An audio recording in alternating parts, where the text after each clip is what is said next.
네, 안녕하십니까. 어, 경제에 대해서 좀 찍어 올리니까 생각보다는 많이 봐주셔가지고 어, 지난번에 했던 내용 간단하게 말씀드리고 다음 조금 생각해 본 거에 대해서 간단하게 말씀드리겠습니다. 일단 지난번에 영상에서 부동산하고 금리에 대해서 간단하게 말씀드렸거든요. 정리를 해봤는데 금리 상승과 하락이 2020년도 코로나부터 해가지고 2022년도까지 좀 많이 흔들렸는데, 보시면 코로나 시국에는 일단 금리가 낮은 사이클이었어요. 이제 거기에다가 돈을 풀어야 되는 이제 어쩔 수 없는 상황이라서 확장 통화 정책으로 시중에 돈이 많이 풀렸거든요. 근데 그때 이제 돈이 많이 풀리면서 화폐 가치가 하락했습니다. 그렇기 때문에 이제 물가가 반대로 엄청 올랐죠. 많은 돈이 가치가 낮으니까 많은 돈을 가지고 한 물건을 사야 되는 상황이 발생했으니까요. 이런 상황이었는데, 기축통화를 찍어내는 이제 달러를 기축통화라고 하는데, 미국도 예외는 아니라서 물가가 엄청 올랐어요.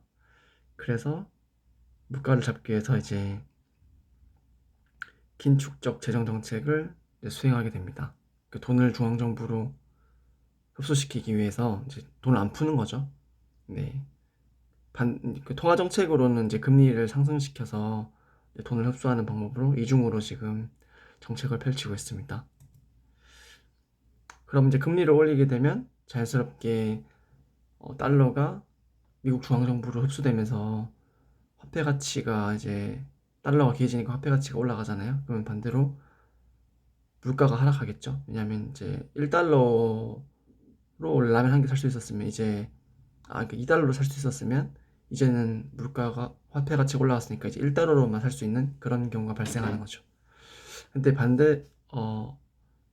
금리를 올림에 따라서 미국 자국 내에 있는 달러뿐만 아니라 세계에 있는 달러가 미국으로 이제 흡수가 되는 상황이 발생하거든요. 네, 죄송합니다. 그럼 이제 한국의 달러도 마찬가지로 미국으로 흡수가 되는데, 한국에서는 수많은 물건들을 이제 달러로 사고 있어요. 뭐 석유가 좀 대표적인 예인데, 그 중동 지방에 있는 석유들도 달러로 사야 되거든요. 그게 미국하고 무슨 조약을 맺었다고 이제 들은 것 같은데, 아무튼 많은 물건들을 수입할 때 달러가 필요하는데, 달러가 이제 없어지면 그 달러를 구입하기 위해서 또 엄청나게 많은 돈이 들 거잖아요. 그럼 이제 또 자연스럽게 물가 상승이 또 이루어질 거고, 그래서 달러 유출을 막기 위해서 한국의 금리도 똑같이 올려야 됩니다. 그래서 지금 똑같이 올리고 있거든요. 어, 네, 그렇게 이제 말씀드렸고, 그럼 이제 부동산과 연계시키면 금리가 낮았기 때문에 사람들 대출을 많이 일으켰어요. 그래서 진짜 당장 먹고 사는 분들 아니고서는 이제 부동산에 눈을 많이 돌렸고, 주식도 마찬가지죠. 그쪽으로 투자를 많이 하게 됩니다. 그래서 이제 공급이 마침 부족했던 상황이고 금리도 낮았기 때문에 어, 부동산을 사람들이 많이 이제 사고 그렇게 수요가 많아졌는데, 지금은 이제 금리를 많이 올렸죠. 그래서 왜냐면은 막 말씀드렸다시피 미국을 따라가기 위해서 그렇게 한 건데, 금리를 올림에 따라서 어떻게 됐냐면 이제 제가 적어놨죠. 옛날에는 한 2, 3%대 이자율을 부담했거든요. 근데 지금은 이제 한 8%까지 또 올라간다고 들어서 3억짜리 집을 구하기 위해서 어떻게 1억을 구했는데 2억을 대출해야 된다. 그러면 2억에 7%만 해도 연간 이자가 1,400만 원, 이자만. 한 달에 100만 원 넘게가 이자로만 나가는 거죠. 저뿐만 아니라 많은 분들이 쓸 거 다 쓰고 남는 돈이 100만 원이 안 되는 경우가 많을 거예요. 근데 추가로 100만 원을 더 내야 된다 이러면 이제 문제가 생기는 거죠. 소비를 엄청 줄이거나 다른 데서 돈을 구하거나. 네. 그래서 뭐 일반 이제 연끌해서 사신 분들은 부담을 많이 느끼고 부동산을 이제 많이 시장에 던지는 거죠. 근데 시장 던져도 살 사람도 없는 상황이라서 이제 점차 시장 원리에 따라서 가격이 내려가고 있습니다. 여기까지가 지난번에 말씀드린 거고요. 그래서 뭐 결론적으로는 제가 제 뭐 주관적인 의견은 지금은 그 낮아진 주식과 부동산을 사기 위해, 그리고 어려워지는 경기를 대비하기 위해 시드를 좀 모아야 될 때가 아닌가. 저축을 강제로 이제 예금이나 적금을 들면서 시드를 모아야 될 때라고 생각이 됩니다. 물론 돈이 있으신 분들은 조금만 더 기다렸다가 투자를 하는 것도 괜찮겠죠. 네. 하지만 조금 뭐 1, 2년 이상은 좀 힘들지 않을까, 저는 그렇게 생각합니다. 네, 오늘의 주제는 공짜와 최저가에 대해서 간단히 말씀드릴 건데요. 사람들이 공짜를 많이 좋아하잖아요. 근데 뭐 저도 좋아하지만, 근데 이게 경제적으로 봤을 때 수요, 그러니까 공급자, 공짜를 제공하는 사람들은 왜 공짜로 재화나 서비스를 제공할까요? 그러니까 봉사가 아닌 다음이야 공짜로 모르는 사람에게 자기 시간과 돈을 들여서 제공할 가능성이 낮죠. 상식적으로 생각해봐도 제가 진짜 만약에 시간과 돈이 남아 돌아서 다른 사람들을 즐겁고 행복하게 해주자, 이런 상황도 솔직히 그렇게 해주기 쉽지가 않아요. 사람 마음이라는 게. 네, 보이시죠? 그렇기 때문에 무슨 생각을 해봐야 되냐면, 공짜가 진짜 공짜인가? 항상 이거는 진짜 많이 생각해봐야 돼요. 예를 들면은 어, 휴대폰 가게 뭐 상담만 받아도 무료로 뭘 드립니다. 네, 이런 경우가 많잖아요. 근데 들어가서 내 시간 쓰는 건 30분 정도는 될 거예요, 보통. 최소. 근데 가서 받는 건 뭐 5,000원에서 1만 원 정도의 물건일 가능성이 되게 높죠. 네, 상식적으로 생각해봐도. 뭐 마우스패드나 뭐 액정 필름 뭐 이 정도 보통. 근데 들어가게 되면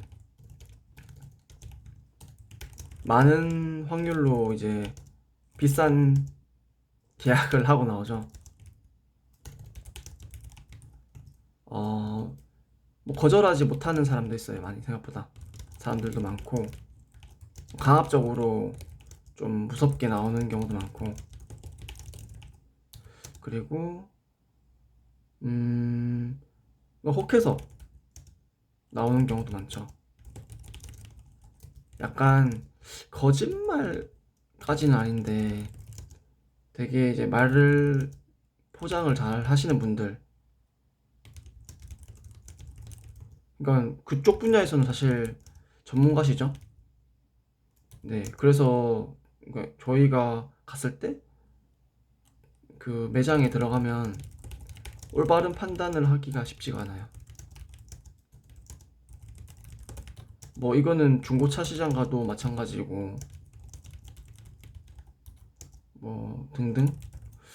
그래서 만약에 10,000원짜리를 30분 동안 가서 받고 나오려고, 들은 다음 받고 나오려고 한다. 이게 경제적 관점, 내 효용 관점에서 올바른 판단인가? 이거 잘 한번 생각해야 된다는 거죠. 일단 최저 시급만 생각해봐도 거의 1만 원, 만 원 정도 돼요. 근데 굳이 최저 시급을 써서 어, 가서 내가 원하지 않는 말을 많이 듣는데 갈 이유가 있나? 잘 생각해봐야 되는 거죠. 이게 이성적으로 했을 때 가서 내 기분이 좋아진다 만약에, 아니면은 진짜 너무 구하기 힘든 물건이다, 이럴 경우는 뭐 가셔도 상관없죠. 네. 근데 그게 아니고서야 이게 사실 시간과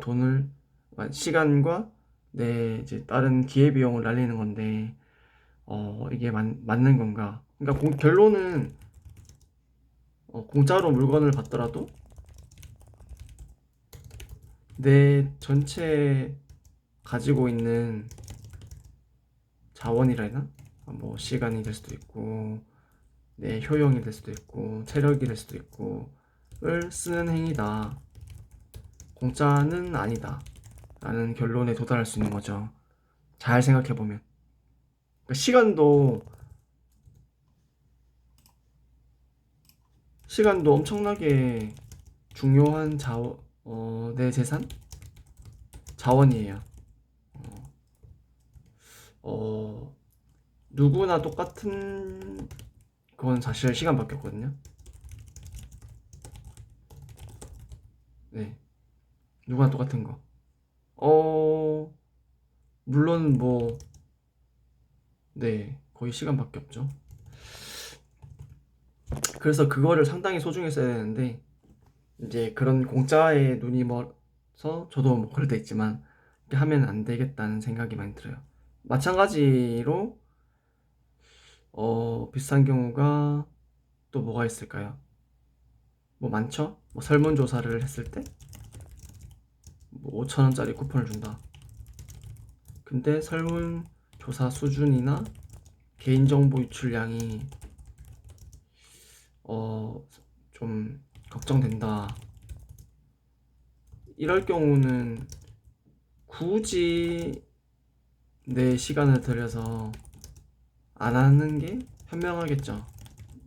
네. 뭐 이런 거 같은 경우도 있고. 아무튼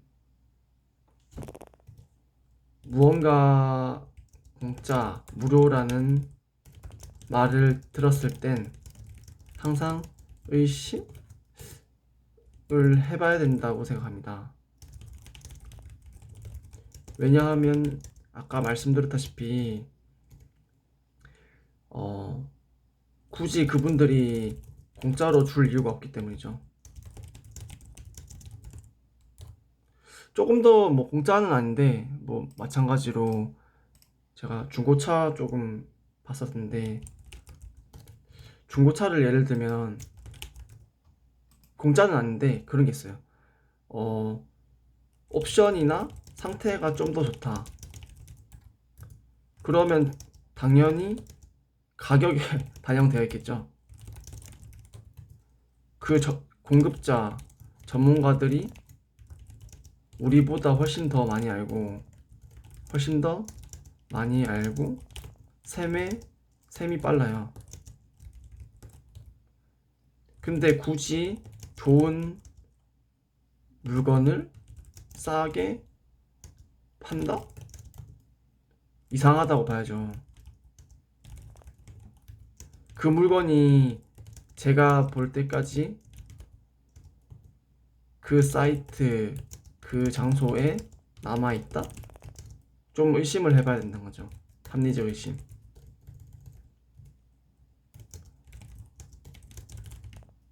네. 이런 것처럼 조금 물건을 살 때, 좀 생각을 잘 해보는 게, 어, 좋을 것 같습니다. 그래야 소비 습관도 좀 길러지고, 물건 하나를 샀을 때 좀 더 실패할 확률이 적은 거죠. 어, 이런 판단 능력 같은 게 조금 생기면. 생각난 김에 조금만 더 말씀드리면, 영상이 너무 길어지나? 음, 뭐, 겨울 옷 같은 거 있잖아요. 그럼, 새로 나왔다. 또, 휴대폰? 신상? 뭐 이런 것도 저거 이제 의외로 좀 느낀 게, 예전에는, 시간이 지나고, 그러니까 뭐, 한 계절이 지나고, 몇 달이 지나고, 이렇게 사야지 그러니까 저렴한 가격에 효용 높게 산다고 생각했거든요.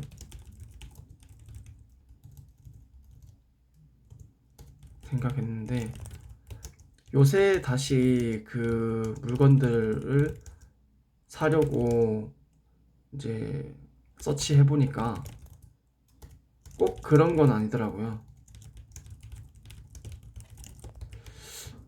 왜 그러냐면은 휴대폰 겨울옷도 마찬가지고 휴대폰도 그 딱 신제품 나왔을 때 비싸긴 해요. 비싼데 조금 이제 적정한 시기만 지나고 프로모션만 잘 봐도 할인이 많이 들어가요. 생각보다.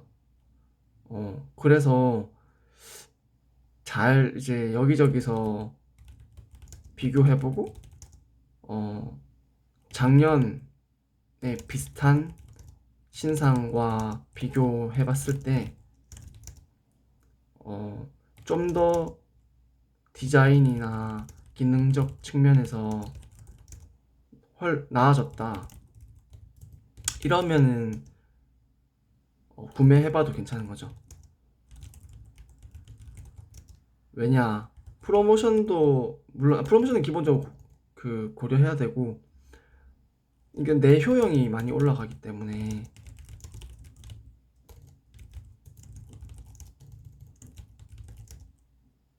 괜찮은 소비라고 볼 수 있을 것 같습니다. 엄청 비싸지 않는 수준에서는. 네. 그래서 뭐라고 해야 되지? 네. 이 정도로 말씀드릴 수 있을 것 같습니다. 왜냐면 내 효용이라는 것도 상당히 좀 중요한, 인생을 살아가는 데서 지속적으로 줘야 되는 부분이거든요. 효용을 느낀다는 부분을. 근데 진짜 저거 가격 내려갈 때까지 1년이고 2년이고 기다려서 사는 거면 그때 되면 또 새로운 느낌의 물건들이나 그런 제휴 서비스들이 나오거든요. 그래서 그 새 제품에만 해당하는 프로모션을 잘 보면, 잘 누리면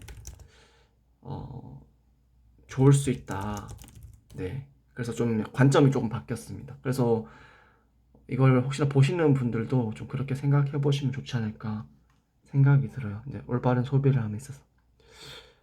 원래는 최저가에 대해서도 말을 하려고 했는데, 네, 시간이 조금 길어져서 이까지만 하겠습니다. 네. 어, 오늘은 소비에 대해서 한번 좀 생각해 보는 시간, 그리고 저축에 대해서 조금 생각해 보는 시간을 가졌습니다. 네. 영상 봐주셔서 감사드리고 좋은 주말 보내시기 바랍니다. 감사합니다.